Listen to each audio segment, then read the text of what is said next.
చెప్పకు అంటూ చెప్పమంటూ చర్చ తేలేనా తప్పనుకుంటూ తప్పదంటూ తక్కమాగేనా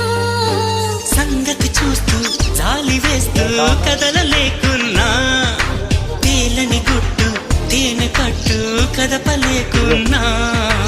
ఉనికి నా పెదవుల్లో తునికి పడి పిలుపేదో నాకే సరిగా ఇంకా తెలియకున్నది తనలో తను ఏదేదో కొణిగి ఆ కబురేదో ఆ వైనం మౌనంలో మునిగి ఉన్నది చిగురాక చాటు చిలక ఈ అలజడి ప్రేమేగా అనుకోని దారి గనక ఈ తికమక తప్పదుగా